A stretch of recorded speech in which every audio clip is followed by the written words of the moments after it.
There's a certain kind of invisibility that comes with age. People stop seeing you. They see the gray hair, the lines etched around your eyes, the slight tremor in your hand as you reach for a coffee cup, and they make a judgment.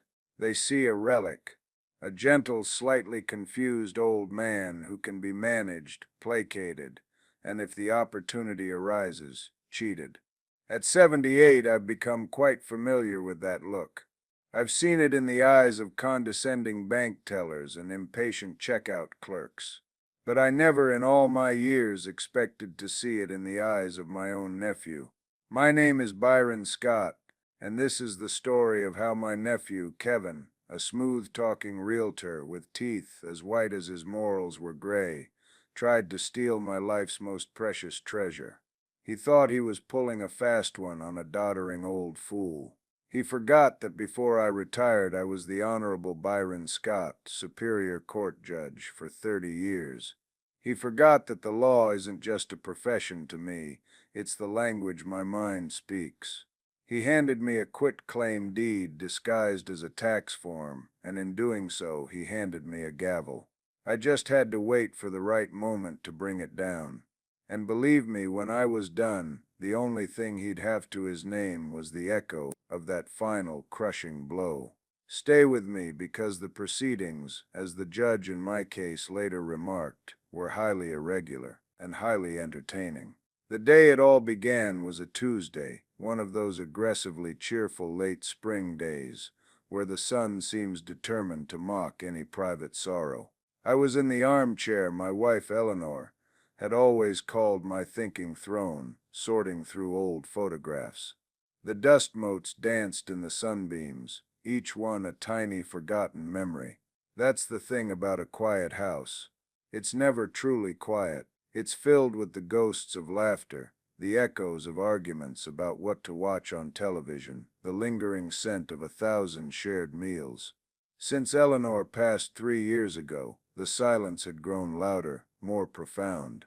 The doorbell chimed, a sharp, unwelcome intrusion. I knew who it was without looking. Only one person in the world still used the doorbell instead of the old brass knocker. Kevin, my late sister Clara's boy. He had a thing for announcements. I opened the door, and there he was, smelling of expensive cologne and ambition. He was dressed in a suit that cost more than my first car, a dazzling smile plastered on his face.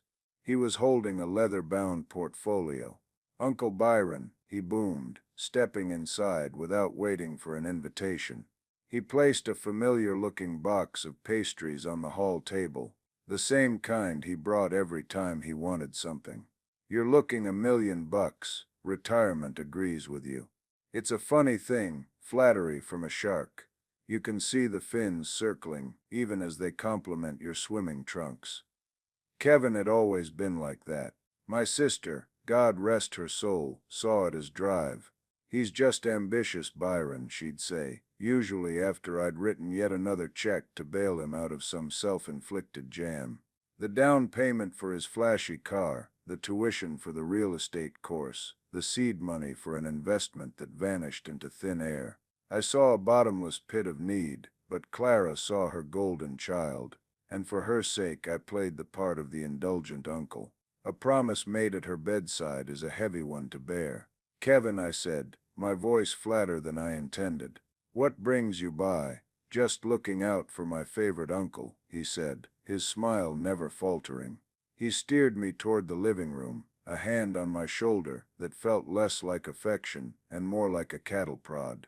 "Listen, I was at the county records office for a client, and I overheard something that made me think of you. It's about the beach house." My heart gave a small, tired thud. The gull's perch. It was more than a house. It was the only place Eleanor's ghost still felt solid. I could see her on the porch, a paintbrush in her hand, dabbing at a canvas of the evening tide.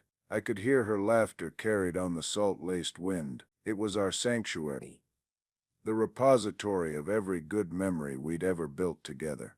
"What about it?" I asked, settling back into my armchair. My bones ached. Kevin sat opposite me, leaning forward, with an air of practiced sincerity. He opened his portfolio. The county is doing a massive tax reassessment on the entire coastline.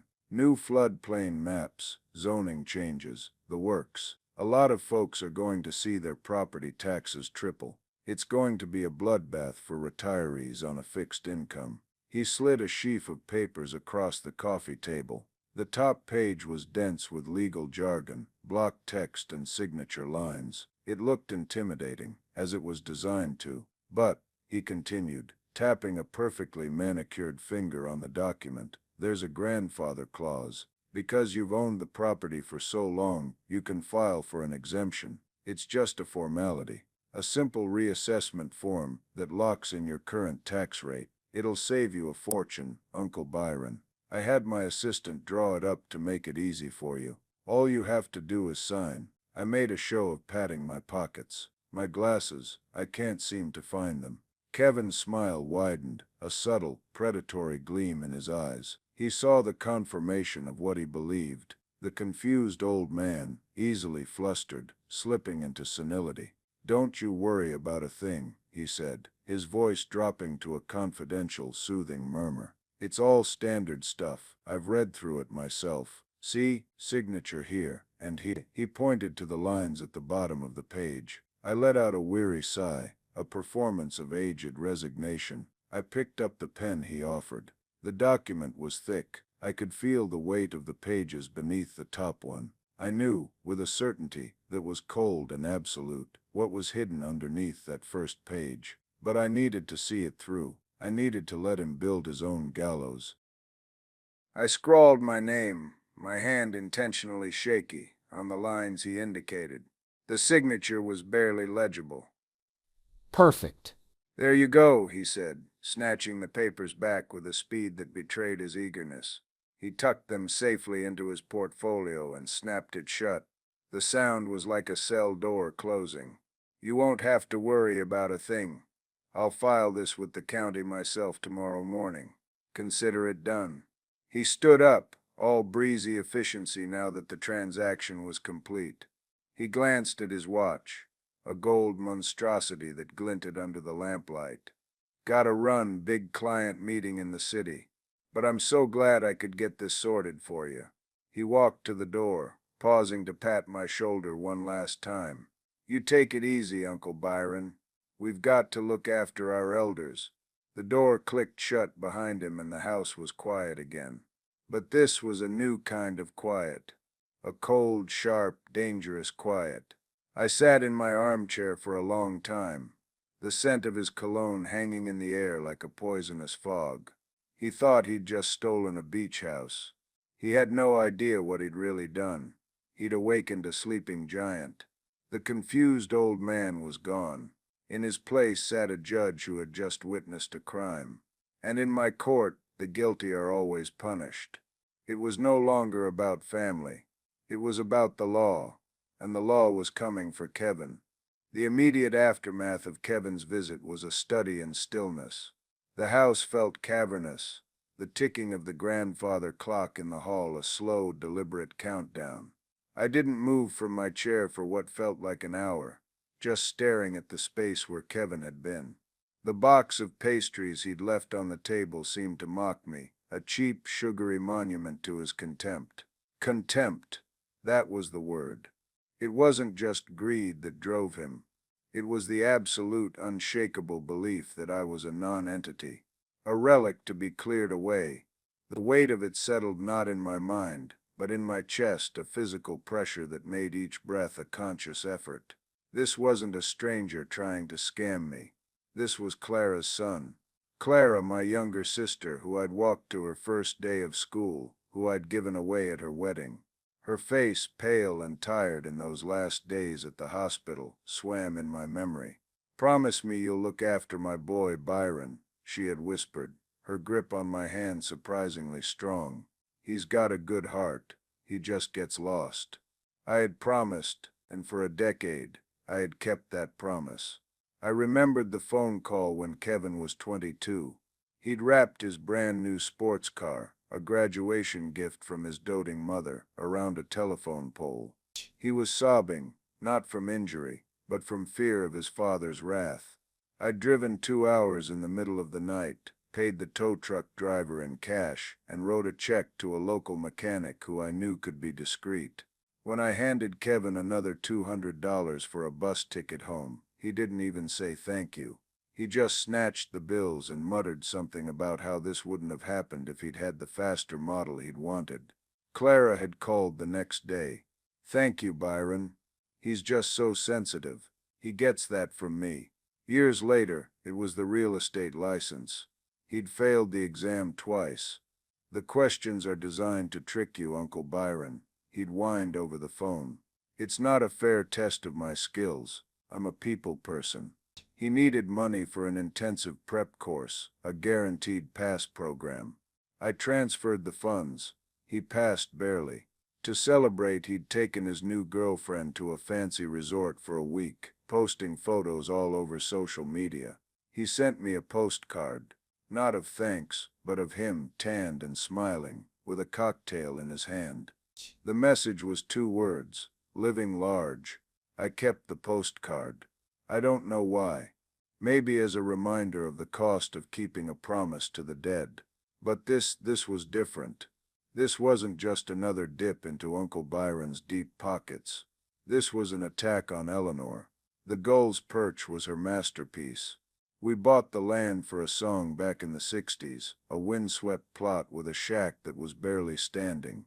Everyone thought I was crazy, but Eleanor saw it. She drew the plans herself on graph paper at our kitchen table. A wide porch to catch the morning sun, a stone fireplace for the winter storms, a big picture window in the master bedroom so we could watch the moon rise over the water. For 2 years we spent every weekend there, with our kids, Sarah and Mark, running wild on the beach. I learned how to frame a wall, how to lay shingles, how to mix concrete. Eleanor learned how to do everything else. She'd be up on a ladder, her hair tied back in a scarf, hammering nails with more precision than half the contractors I knew. That house was built not just with wood and stone, but with laughter and sunburns and the quiet, unshakable strength of our marriage. It was where Mark caught his first fish, a tiny wriggling thing he insisted on having pan-fried for dinner. It was where Sarah, heartbroken after her first real breakup, cried on her mother's shoulder on the porch swing for an entire afternoon. It was where Eleanor painted.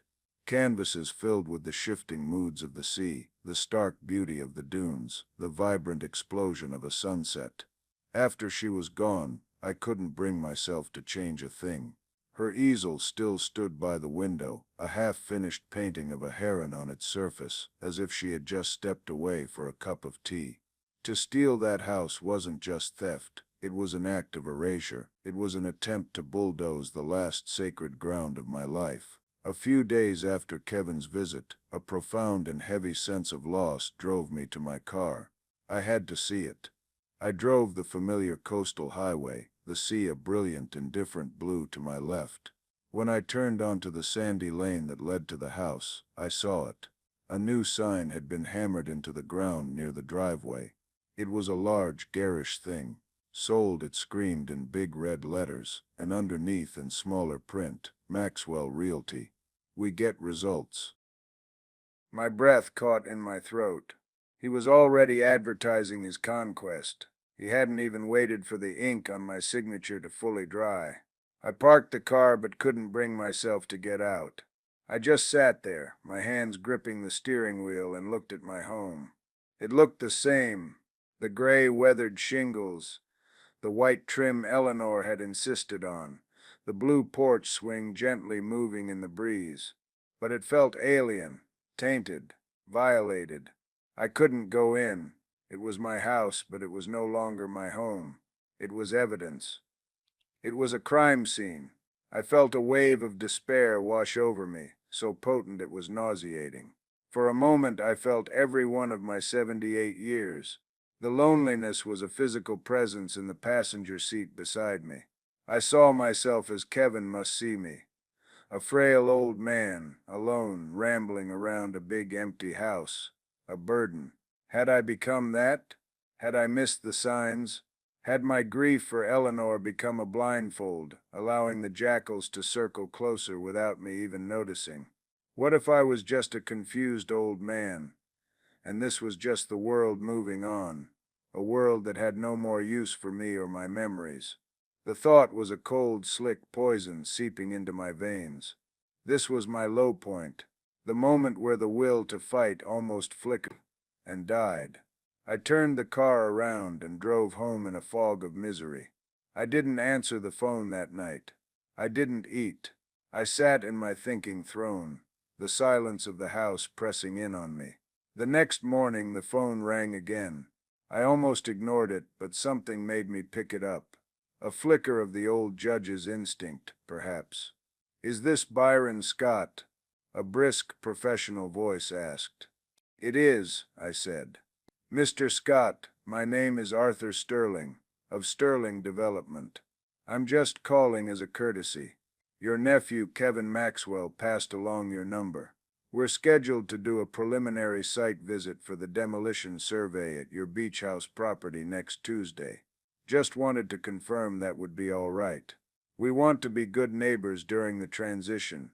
The words hit me one by one, like stones. Site visit.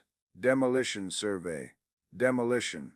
The fog of despair in my mind didn't just lift, it was vaporized by a flash of white-hot rage. He wasn't just selling the house, he was selling it to be torn down. He was going to reduce Eleanor's masterpiece, our life sanctuary, to a pile of rubble and splinters to make way for some soulless glass and steel monstrosity. He wasn't just stealing my past, he was annihilating it. "Mr. Sterling," I said. And the voice that came out was not the voice of a grieving widower. It was the voice I used from the bench, a voice that could silence a hostile witness from 20 paces. It was cold, clear, and absolutely certain. "There must be some mistake. That property is not for sale, and if any of your men set foot on it, I will have them arrested for trespassing." There was a stunned silence on the other end of the line. "I don't understand. We have a signed purchase agreement with Mr. Maxwell. He holds the title." "No, he doesn't," I said calmly. "He holds a fraudulent document, and he is about to find himself in a world of legal trouble. Thank you for your call. You've been very helpful." I hung up the phone before he could respond. The despair was gone. The grief was gone. In their place was a cold, hard, crystalline resolve. The judge was awake. The judge had heard the evidence, and now the judge was ready to write his opinion. It wasn't about revenge, until it was about erasing Eleanor. That was the line, and Kevin had just crossed it with a bulldozer. I walked over to my bookshelf, past the novels and history tomes, to the small, unassuming section at the end. My old law books. I pulled down a dusty volume on property law and another on civil procedure. I blew the dust off the cover, the scent of old paper and binding glue filling my nostrils. It smelled like coming home. I went to my study, fired up my laptop, and began to work.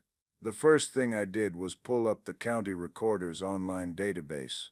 And there it was, a quit-claim deed, filed by Kevin Maxwell the morning after his visit. My shaky, forged-looking signature was right there on the digital image. Beneath it I found what I was looking for, a pending sale agreement between Kevin Maxwell and Sterling Development LLC. The price made my blood run cold. $2.5 million. A fortune built on a foundation of lies and a cheap box of pastries. The fight was on. The transformation from grieving retiree to legal warrior was swift and total. The part of my brain that had lain dormant for 5 years of retirement roared back to life, hungry and focused. The cluttered desk in my study became a war room. The initial shockwave of anger receded, replaced by something far more dangerous, a cold, methodical purpose. I wasn't just going to get my house back. I was going to dismantle Kevin's life, piece by fraudulent piece, using the very system he thought he could manipulate. My first few days were a blur of pure, unadulterated legal research. I felt more alive than I had in years. I delved into the nuances of contract law, specifically the doctrines of fraud. There are two types that were relevant here. Fraud in the inducement is when you know what you're signing, but you've been tricked into it by false promises. But what Kevin had done was far more egregious. It was fraud in the factum, a deception about the very nature of the document itself. I knew I was signing a piece of paper, but I was led to believe it was a tax form, not a deed transferring ownership of a multi-million-dollar property. In the eyes of the law, that meant my signature wasn't just obtained under false pretenses. It was legally null and void from the moment the ink hit the paper. My mind had never truly consented to the act. This was the heart of my case, the legal spear I would use to pierce his scheme. I spent hours drafting the motion to void the deed. I wrote and rewrote every sentence, polishing each phrase until it had the hard, unyielding glint of a diamond. My language was precise, unemotional, and devastating. It laid out the facts in a clear chronological narrative, the long-standing family relationship, the trust I had placed in my nephew, his position as a licensed real estate professional, and the deliberate misrepresentation of the document he had me sign. I attached a sworn affidavit, my personal testimony, to the motion, but I knew that just voiding the deed wasn't enough. That would be a victory, but it wouldn't be justice. Justice required consequences. I started thinking about leverage. That's when I remembered the money. All those loans over the years. I had never kept formal promissory notes. It was family, after all. You don't ask your sister's son to sign a contract when he needs $500 to fix his transmission. But I was a meticulous man in all other aspects of my life. I had every bank statement going back 20 years filed away in neat boxes in the basement. For 2 days I surrounded myself with those dusty boxes, a strange archaeologist of my own foolish generosity. I went through the statements one by one, a highlighter in my hand, my old adding machine clicking away beside me. Each highlighted line was a small monument to my naivete. The $5,000 for the can't-miss tech stock that cratered. The $2,000 for the security deposit on an apartment he was evicted from 3 months later. The $1,500 for dental work that, judging by his perpetually perfect smile, he'd clearly spent on something else. By the time I was done, the total was staggering. Over $80,000. Without interest. I created a spreadsheet, a precise and damning accounting of his freeloading. This wouldn't be part of the primary lawsuit, not directly. It was a secondary weapon, something to be held in reserve, a psychological tool. But I was an old man, and I knew my limitations. I couldn't do this entirely alone. I needed a man on the ground, someone to be my eyes and ears. I needed Frank.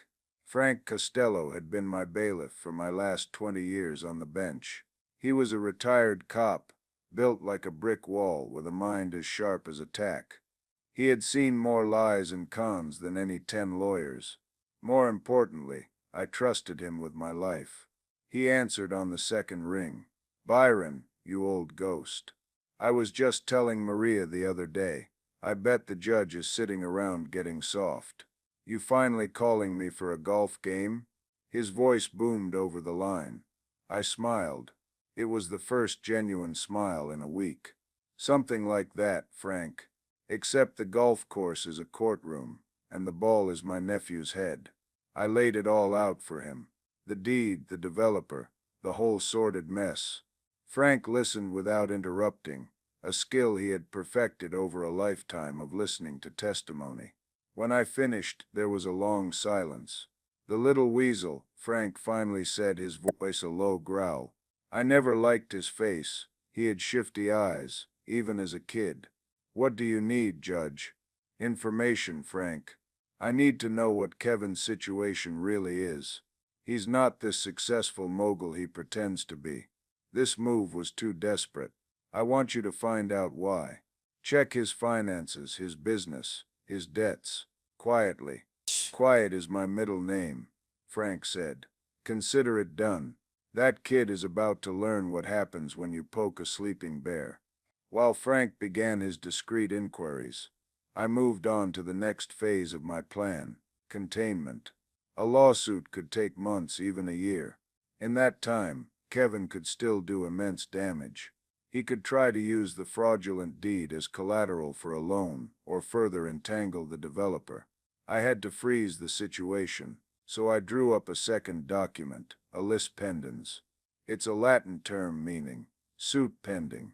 When filed with the county, it acts as a public notice that the title to a property is under dispute in a lawsuit. It's a scarlet letter for a piece of real estate. It doesn't prevent a sale, but no sane buyer, and certainly no title insurance company, will touch a property with a lis pendens attached to it. It would effectively chain the gull's perch to the courthouse until my motion was heard. The day I went to file the paperwork was a significant one for me. I chose my outfit carefully. Not a suit and tie, the old uniform of Judge Scott. That would have felt like wearing a costume.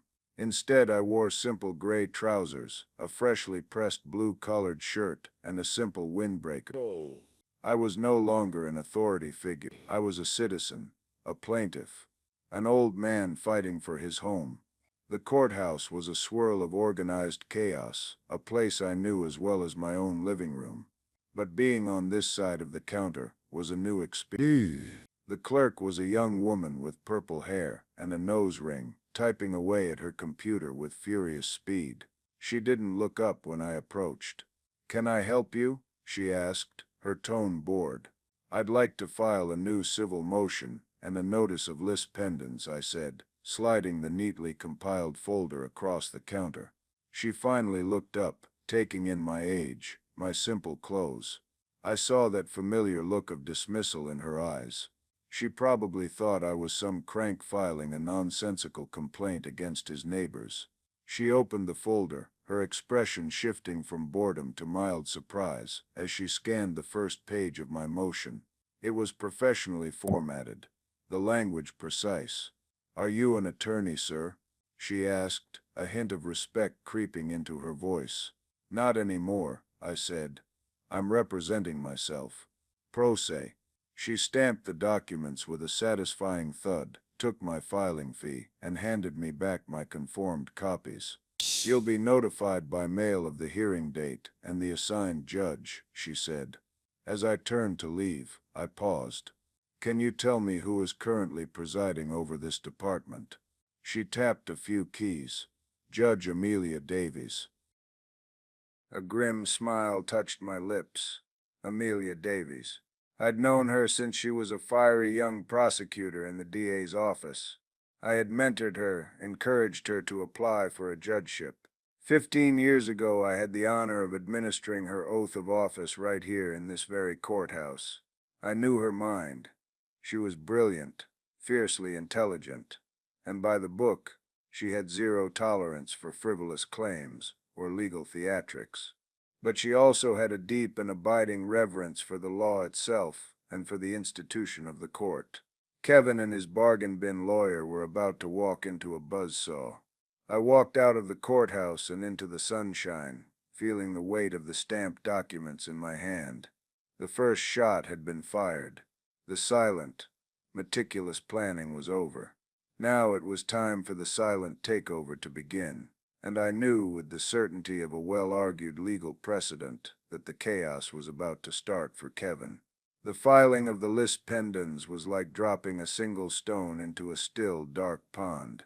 The ripples, I knew, would spread outwards with devastating speed. I didn't have to wait long.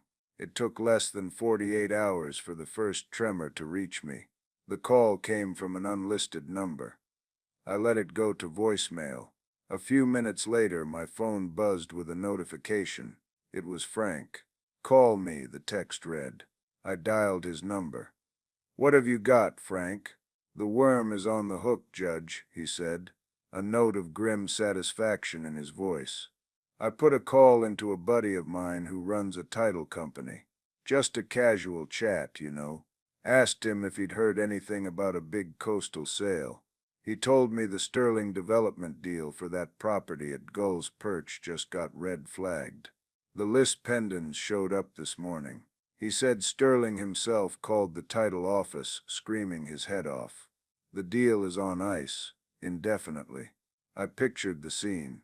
The high-powered developer, Mr. Sterling, a man for whom time is money, learning that his multi-million-dollar project was now shackled by a legal notice filed by a seemingly powerless old man. The pressure would flow downhill, directly onto Kevin. "Anything else?" I asked. "Oh yeah," Frank said. "I did some digging on your nephew. He's not just in debt, Byron. He's drowning in it. He leveraged everything to maintain this facade of the hotshot realtor. His business has a line of credit that's maxed out. He's got 2 mortgages on his own home. And here's the kicker. He owes a significant amount of money. We're talking 6 figures to a couple of hard money lenders. These aren't nice people from the bank, Judge. These are guys who charge 25% interest and don't accept late payments. The sale of your house wasn't just a windfall for him, it was a lifeline.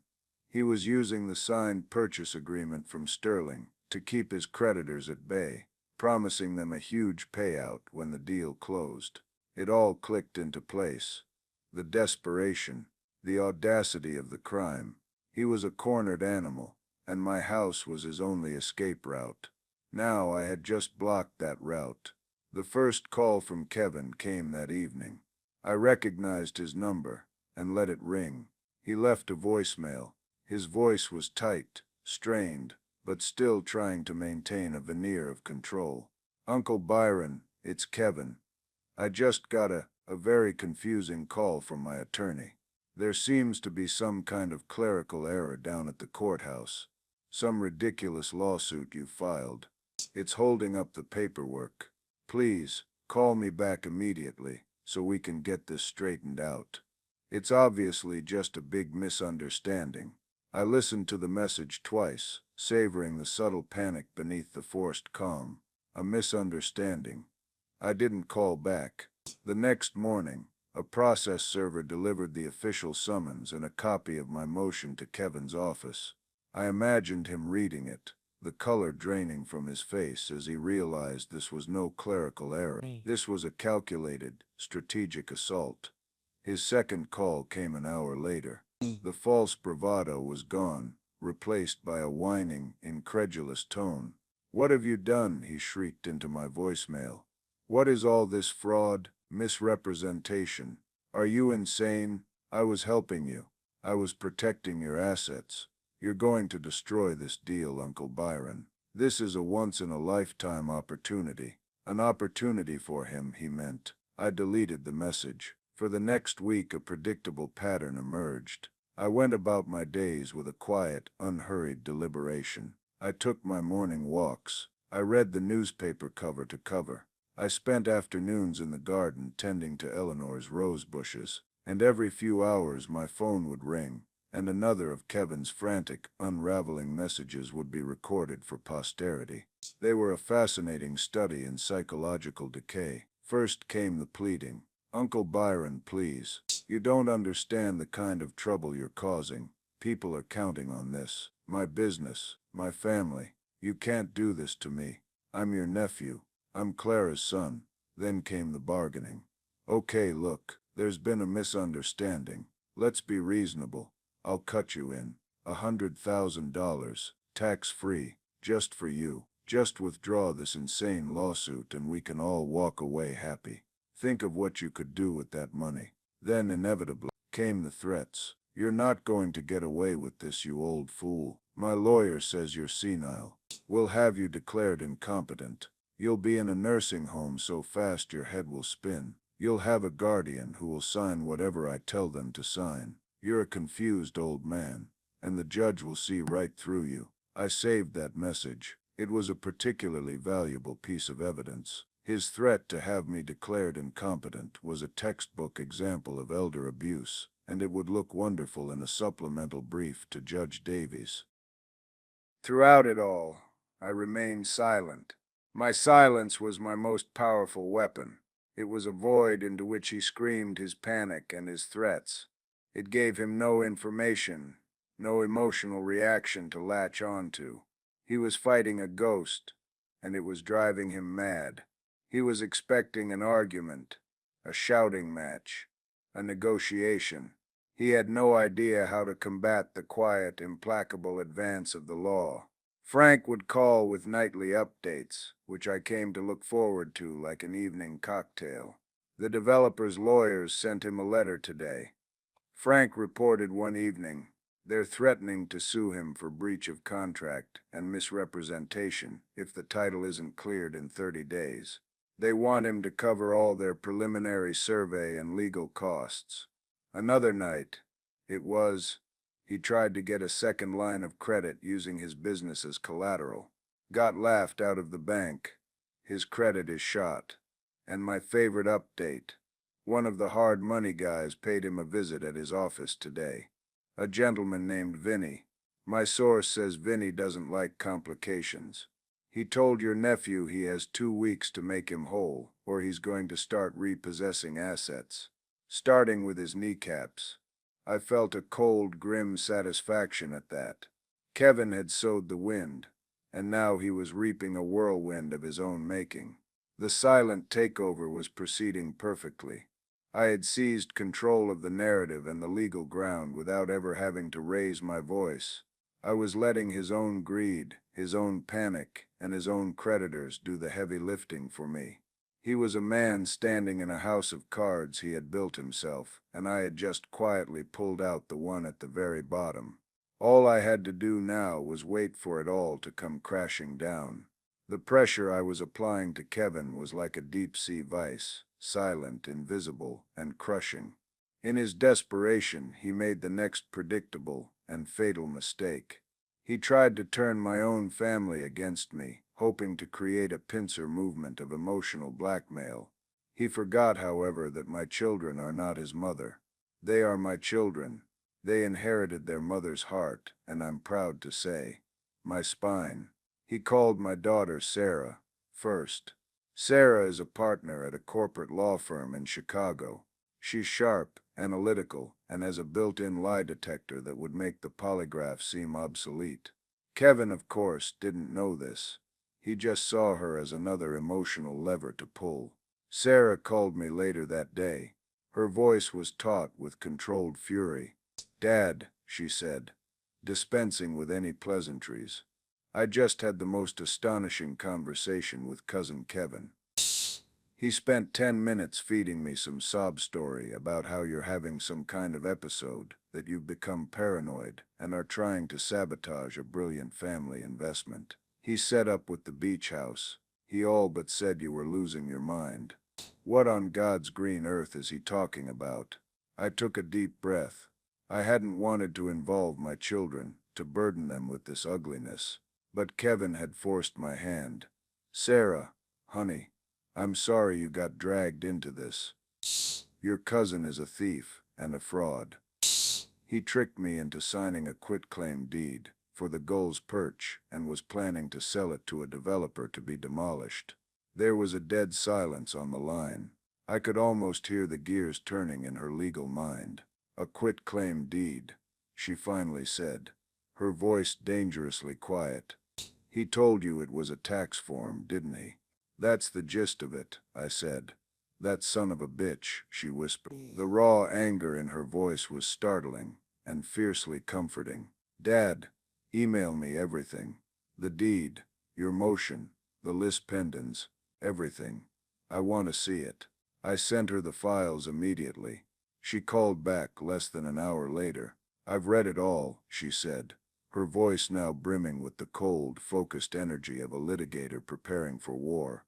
"Dad, your motion is perfect. It's airtight. This isn't just civil fraud. This is criminal elder abuse. Has he tried to contact you?" I told her about the litany of increasingly unhinged voicemails. "Save them," she commanded. "Save every single one. That's evidence of intent and maliciousness. Dad, I'm booking a flight. I'll be there for the hearing." "You don't have to do that, Sarah," I said, my voice thick with emotion. "The hell I don't," she retorted. "No one does this to my father. No one. He wanted a family fight. Well, now he's got one." Kevin's attempt to poison my son Mark went just as poorly. Mark is a high school history teacher, a calm, thoughtful man with a deep sense of justice. He listened patiently to Kevin's panicked tale and then simply said, "Kevin, that doesn't sound like my dad at all. I think I'll talk to him myself." He called me right after, and our conversation was short and supportive. He trusted me, implicitly. The family front was not just holding, it was a wall of granite. The power shift wasn't just happening within the family. News of the lawsuit began to trickle through the small community around the Gull's Perch. It's a town where everyone knows everyone, and secrets have the shelf life of fresh milk. Frank, my invaluable source, told me the story was the main topic of conversation at the local diner. Old man Hemlock, who ran the hardware store and had known me for 50 years, had apparently told Kevin's father-in-law that Kevin was a disgrace to his mother's memory. Mrs. Gable, the town's resident gossip and matriarch, had declared him persona non grata at the annual town potluck. Kevin's reputation as the slick, successful hometown boy was evaporating, replaced by the ugly caricature of a greedy nephew trying to swindle his elderly uncle. The social pressure was another turn of the screw. Faced with a united family, a hostile community, and mounting financial doom, Kevin's desperation hit a new peak. He and his lawyer filed their official response to my motion. Frank got me a copy the day it was filed. It was even weaker than I'd anticipated. It was a flimsy, pathetic document that claimed the transfer of the deed was a legitimate gift from a loving uncle to his deserving nephew. And then came the part that sealed his fate. It formally alleged that my lawsuit was the product of age-related cognitive decline and seller's remorse. To support this, they filed a motion for a court-ordered competency evaluation. It was a classic gutter-level legal tactic, a Hail Mary pass designed to intimidate, humiliate, and exhaust an elderly plaintiff into submission. They wanted to drag me through the mud, to put my mental state on trial in the hopes that I would rather drop the suit than endure the indignity. I read the motion and I actually laughed out loud. It was the laugh of a chess master watching his opponent walk directly into a checkmate he had set up 10 moves ago, forcing me to undergo a competency evaluation in front of Judge Amelia Davies, the woman I had mentored, the woman whose career I had helped build, a woman who knew my mind as well as anyone. Was not just a mistake. It was an act of legal suicide. He had just handed me the match to light his own funeral pyre. The power had not just shifted. It had created an avalanche, and Kevin was standing right at the bottom of the hill. The morning of the hearing arrived crisp and clear, the kind of day that feels full of possibility. For me, it was the possibility of justice. I dressed with care, choosing a simple dark gray suit. Not my old judicial robes, but a suit that spoke of respect for the institution I was about to enter as a petitioner. I looked at myself in the mirror. I saw a 78-year-old man, his face a roadmap of a long life. But my eyes, I noted with some satisfaction, were clear and sharp. They were the eyes of a man who knew exactly what he was doing. I arrived at the courthouse an hour early. I wanted to sit in the quiet of the courtroom, to gather my thoughts. As I walked down the familiar marble hallway, I was surprised to see so many familiar faces. Old colleagues from the bench, lawyers I had faced or presided over, even a few retired clerks. They nodded at me, their expressions a mixture of curiosity and support. The whispers had clearly made their way through the legal community. The Honorable Byron Scott, representing himself in a fraud case against his own nephew. It was the best show in town. My daughter Sarah was waiting for me outside the courtroom doors. She had flown in from Chicago the night before. She looked fierce and beautiful in a sharp business suit, a protective lioness ready to defend her pride. She gave me a tight, fierce hug. "Ready for this, Dad?" "More than ready," I said, patting her hand. We walked in together. The courtroom was already half full. I saw Kevin on the other side of the aisle, sitting next to a slick-looking man in an expensive suit, who must have been his lawyer. Kevin looked terrible. His face was pale and puffy, his eyes darting around the room like a trapped animal. He refused to look at me. He was no longer the smooth-talking charmer. He was a man staring into the abyss. I took my place at the plaintiff's table. I placed a single slim manila folder in front of me. It contained my motion, my affidavit, and my handwritten notes for the cross-examination. I felt a profound sense of calm settle over me. This was my arena. At precisely 9 o'clock, the bailiff's voice boomed. All rise. We stood as Judge Amelia Davies swept into the room and took her seat on the bench. She looked out over the courtroom, her gaze sharp and intelligent. Her eyes briefly met mine, and for a fraction of a second, I saw a flicker of something. Recognition, respect, perhaps even a hint of wry amusement, before her professional mask snapped back into place. Calling the case of Scott versus Maxwell. Motion to void deed, she announced, her voice crisp. She looked at Kevin's lawyer. Counsel, I have reviewed your response, and unusual motion for a competency evaluation of the plaintiff. Would you like to begin by arguing why this court should entertain such a frivolous and frankly insulting motion against a man who served on this very bench with distinction for 3 decades? Kevin's lawyer, a man named Brody, visibly paled. He stammered, Your Honor, we believe my client's uncle, Mr. Scott, may be suffering from confusion and is not acting in his own best interest. Judge Davies stared at him, her expression turning to ice. Counsel, I have known Judge Scott for 20 years. His mind is sharper than yours and mine combined. Your motion is not just frivolous. It is an abuse of the court's process, and it borders on harassment. Motion for a competency evaluation is denied. With prejudice. Do you understand what with prejudice means, Mr. Brody? It means you will not bring this insulting nonsense before my court again. Now, let's move on to the actual matter at hand. Judge Scott, you may proceed. The public rebuke hung in the air, a stunning blow that left Brody speechless and Kevin looking like he might faint. I stood up, my heart steady. Thank you, Your Honor. I would like to call Kevin Maxwell to the stand. Kevin looked at his lawyer in panic, but there was nothing to be done. He shuffled to the witness stand and was sworn in. He sat stiffly, his hands clenched in his lap, staring at a point on the far wall, refusing to look at me. I approached the witness stand, holding nothing but a single piece of paper. It was a copy of the quitclaim deed. Good morning, Mr. Maxwell, I began, my voice calm and conversational. For the record, could you please state your profession? I'm a realtor, he mumbled. A licensed real estate agent? Yes. So you are intimately familiar with documents related to the transfer of property, are you not? Yes. You would be familiar, for instance, with a document known as a quitclaim deed? Yes. He was sweating now, a sheen of moisture on his forehead. And you would also be familiar with various county tax forms, such as a tax reassessment application. A slight pause. Yes.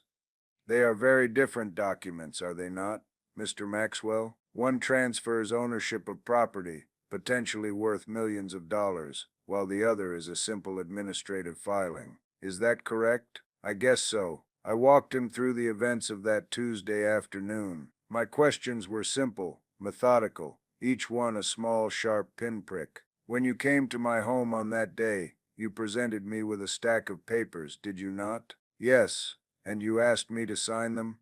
Yes. Did you at any point during that conversation use the words quitclaim deed? He hesitated. His lawyer half rose from his seat as if to object, but he had no grounds. He sat back down, defeated. I don't recall my exact words, Kevin stammered. Let me refresh your memory, I said, my voice hardening slightly. You used the phrase tax reassessment form, didn't you? You told me it was to lock in my old rate and save me a bundle. Those were your words, weren't they, Mr. Maxwell? He stared at me, trapped. He finally nodded, a tiny jerky movement. Yes, thank you for your honesty, I said, the irony thick in the air. I then moved on to the sale. Mr. Maxwell, when exactly did you enter into a purchase agreement for my home with Sterling Development? He licked his dry lips. A few days after you gifted me the property. Gifted you? I raised an eyebrow. So you received this multi-million-dollar gift, and your first act, a mere few days later, was to sign a contract to have it sold and demolished. Doesn't sound much like a cherished gift, does it? It sounds more like a liquidation. He didn't answer. He was starting to unravel.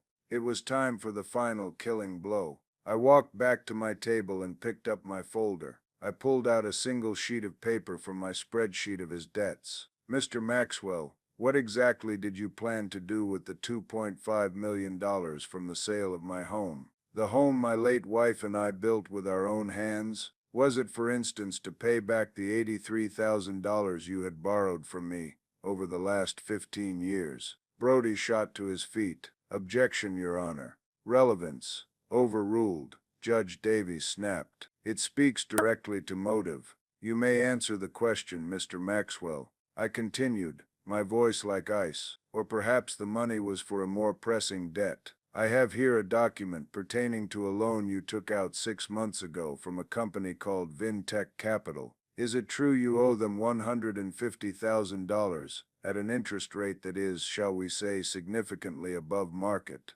Kevin's face went from pale to ashen. He stared at me, his mouth opening and closing silently. He looked at the judge, at his lawyer, anywhere but at me. I pressed on, my voice resonating through the silent courtroom. The principal of that company is a Mr. Vincent Gallo, is it not? A man whose collection methods, I am told by reliable sources, are rather persuasive. Was this it, Kevin? Was this your last desperate gamble to save yourself from men like Vinnie Gallo? Did you try to sacrifice your own family's history, your own aunt's memory, just to pay off a loan shark? That was it. He broke. He slumped forward in the witness chair, put his face in his hands, and a choked sob escaped his lips. The smooth-talking realtor was gone, replaced by a pathetic weeping man-child, exposed and humiliated in a public forum. I looked at him for a moment, then turned to the bench. I have no further questions for this witness, Your Honor.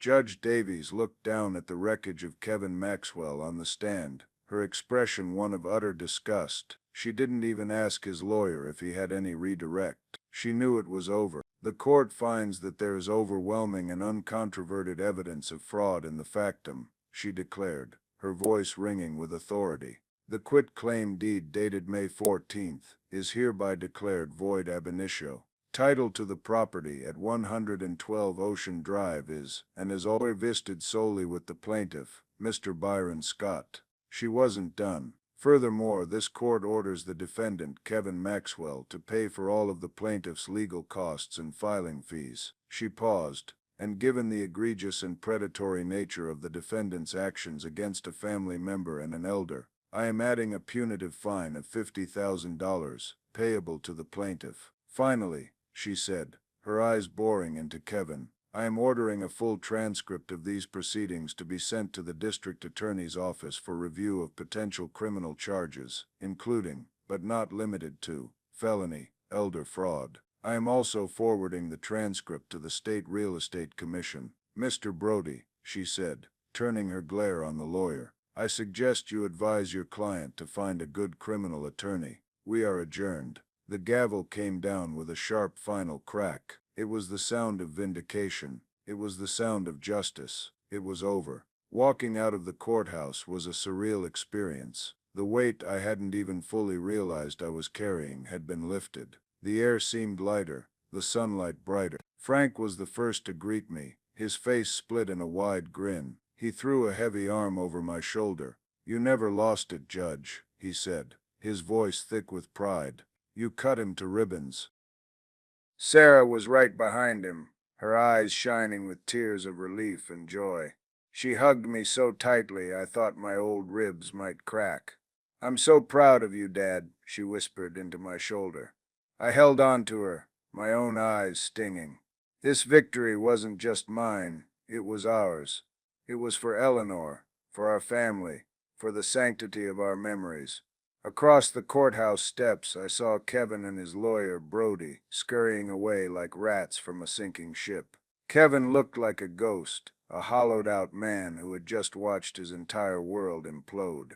He didn't look back. There was no confrontation, no final words. Just the pathetic sight of a defeated man fleeing the scene of his own self-destruction. That, in its own way, was more satisfying than any apology could ever have been. The aftermath was swift and total. The gears of justice, once they start turning, can be merciless. Frank, my ever-reliable source of information, kept me updated. The district attorney's office did indeed press charges. Faced with the mountain of evidence from my hearing, Kevin pleaded guilty to a lesser charge to avoid a long prison sentence. He received 5 years of probation and was ordered to perform 1,000 hours of community service, ironically, working with a senior citizens aid group. The State Real Estate Commission permanently revoked his license. The word fraud is not one they take lightly. Sterling Development, the developer, sued him for breach of contract and damages, easily winning a massive judgment against him. And Vinnie Gallo, the hard money lender. I don't know the details, but Frank told me that Kevin's expensive house was sold in a hurry, his fancy car was repossessed, and he and his wife moved into a small, rented apartment in a town 2 states away. He was financially and socially ruined, a pariah in the community he had tried so hard to impress. The karmic scales had been balanced. A few weeks later, on a warm summer evening, I drove out to the Gull's Perch. My house, my home. I had the locks changed, a symbolic act of purification. I walked through the familiar rooms, touching the furniture, breathing in the scent of salt and old wood. Nothing had been disturbed. It was all just as Eleanor and I had left it. I went out onto the porch and sat on the swing, watching the tide roll in. The sun was setting, painting the sky in brilliant strokes of orange and purple, Eleanor's favorite time of day. I didn't feel her ghost in that moment. I felt her presence, a warm, quiet, approving feeling that settled over me like a comfortable blanket. The house was no longer a crime scene. It was a sanctuary again. The next weekend, Sarah and Mark came to visit with their families. The old house was filled with the noise and chaos I had missed so much. My grandchildren's laughter echoed through the halls, chasing away the last of the sad, silent ghosts. We had a bonfire on the beach, roasted marshmallows, and told old family stories. The house was alive again. As I sit here now, on that same porch, I've had a lot of time to reflect. It was never really about the house, not in the end. It was about dignity. It was about a world that is too quick to write off the elderly, to see age as a sign of weakness or irrelevance. People like my nephew, they count on you being too tired, too trusting, or too afraid to fight back. They look at the gray hair and the wrinkles, and they forget what a long life really gives you. It doesn't just give you aches and pains, it gives you perspective, it gives you patience, it gives you a deep, unshakable understanding of what truly matters and what is just noise. And sometimes, if you were lucky enough to have a career like mine, it gives you a damned good working knowledge of the state penal code and the rules of civil procedure. They see a quiet life and mistake it for a simple mind. They forget that still waters run deep, and sometimes those depths hold a lifetime of strength they can't possibly comprehend. They poke the sleeping bear, never imagining it might wake up and turn out to be a grizzly. So what do you think? Did my nephew get everything he deserved, or did I go too far? I'd be interested to read your thoughts in the comments below. It's a fine line sometimes between justice and revenge. And if you found some satisfaction in this old man's story, I'd appreciate it if you'd give this video a like and subscribe to the channel for more tales of folks who decided they weren't gonna go quietly. Thank you for listening.